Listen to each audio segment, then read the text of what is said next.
So looping an animation, or let's say keyframes, is something that is actually very simple in Fusion. And I want to quickly show you, because one of the cool things with looping keyframes is instead of making, the animation where I'll be showing you here, where one ball goes from the left side of the screen to the right side of the screen, and then having to recreate those keyframes and having them in the same position over and over again, we can simply just add in a loop. If we were to adjust something, let's say like easing, all of the other portions of that animation will also get that. Or if we change the timing on our loop, rest of the loop will see that. So it's a way to really save a lot of time, and you only have to add in the initial keyframes, and it's just going to continuously monitor those keyframes for changes. So let's just jump in and I'll quickly show you here. So all I have here is just an ellipse and a background, and that's all that we're going to be doing here, because I'm just going to be moving the ball around on screen. So I'm just going to click on my ellipse, and let's go to frame 5. Sure. And I'm just going to slide this over to one side of the screen, and just like we always do, we're going to start up the animations by clicking this little button to add my initial keyframe.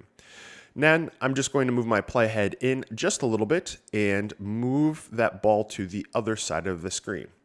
So that's all we have to do for adding in our loop. But if we take a look at this, we can see that it only goes to one side of the screen.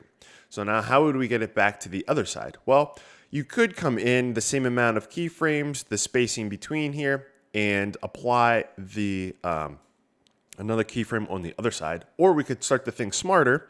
Let's move myself over here, and we'll go into the spline, and we'll open up those keyframes. Let's click this little button so we can see those keyframes. So here's the 2 keyframes that we made. All we're going to do is highlight here, right click, and then come in here to set loop. Now there's a couple of different options here, so I'll quickly go over them. So we'll go into loop, and what we'll see here is when we come back to the beginning and we do this, we're just looping that, right? The same exact keyframe over and over again, or a set of keyframes. If we didn't want that, but we wanted to go back and forth, that's obviously going to be a ping pong, right? Because it's going to play the keyframes in reverse as well. So now if we watch, it's going to be bouncing back and forth. Well, that looks pretty cool. But what if I wanted it to rest on one side, or rest on both sides, let's say? Well, all we would have to do is just, let's go in here and turn off what we were currently working with by just re-clicking that, and then it'll turn off. See, now we don't have it anymore. And I'll come back to the beginning here, and let's add a keyframe here. So we can see down here, there is a rest area, right? From one keyframe to the other. Let's do that on the other side as well. Add one there. And I'll click this little button. This always allows you to see all the keyframes. So before it was zoomed into just 2, but now because I have 4, it'll zoom so we just see the 4. Now if we were to highlight all of this, right click, and then go into, an auto save was happening there at the same time. We'll go into the ping pong. Now if we watch this, it'll go to one side and rest, right?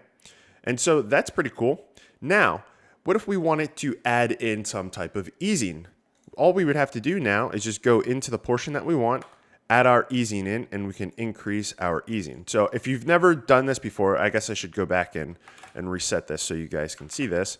All I'm doing is just highlighting everything, hitting F to add in our easing, and then you're just going to hit T to bring up the little control for your highlighted keyframe. So then we can increase our easing for those keyframes. And now if I click this button, or if I zoom over here or zoom out, we can see that as we're applying this, it's adjusting all of the loops, right? So that's how we would automatically be able to apply that easing. And so there we go. Now we have a ball that is now easing from one side to the other. And that's pretty much how we would be able to do that. So if we were to change this in any sort of way, let's add in here smoothing. If we were to change this, we can see that it's automatically adding that in. So all we're really doing down here is we are just affecting the displace on the path, right? So the path is its own control that is automatically created when we're working with an XY. So it's going to automatically create a modifier, which is the path modifier. But what we're particularly doing is the displace. So where it's positioned along that path. That's why I was able to come in and change the path, but not affect the keyframes of the animation, because those are two separate parameters, I guess is the best way to put that. So I think that kind of concludes everything for looping. There isn't a ton to it. It's pretty simple. All you have to do is make your initial keyframes on where you want whatever that parameter is, and it doesn't have to be a path with displace.